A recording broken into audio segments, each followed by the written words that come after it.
ఈ బంద్ పార్టీలు పిలుపు ఇవ్వలే, ఈ బంద్కు పిలుపునిచ్చింది బీసీ జేఏసీ పిలుపునిచ్చింది.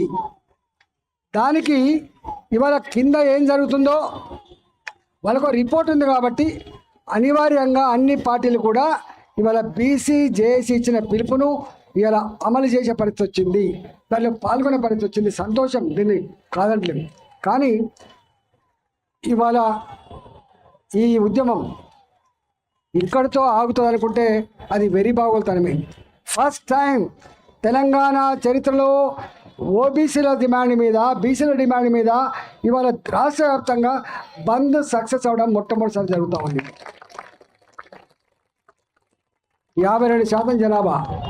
కాబట్టి ఈ బీసీల ఉద్యమం, బీసీల నాయకత్వంలో ఏర్పడే జేఏసీ రేపు ఇది ఒక్క 42% స్థానిక సంస్థ రిజర్వేషన్కే పరిమితం కాదు. ఈ ఉద్యమం చట్టసభలలో కూడా బీసీలకు రిజర్వేషన్ కావాలి. నెంబర్ 2. నెంబర్ 3, మేము యాచించే కాడ ఉండద్దు, శాసించే కాడ ఉండాలి. మేమెంతో మాకంతా నినాదము, మాకు కూడా పాలించే అర్హత ఉంది, పాలించే శక్తి ఉంది. కాబట్టి మేమే పాలించే కాడ ఉండాలి, మేము మంత్రి పదవి అడుక్కునే కాడ ఉండద్దు అనేటువంటి డిమాండ్.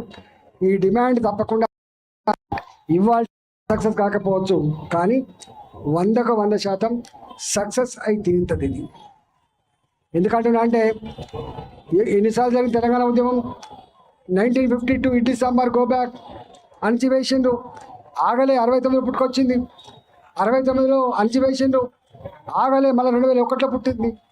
ఇవాళ కూడా బీసీ ఉద్యమం కూడా ఇవాళ తాత్కాలికంగా ఇవాళ మీకు గట్టి కనపడకపోవచ్చు, కానీ ప్రతి గుడిసెలో, ప్రతి బీసీ ఇంట్లో చదువుకున్న పిల్లలున్నారు.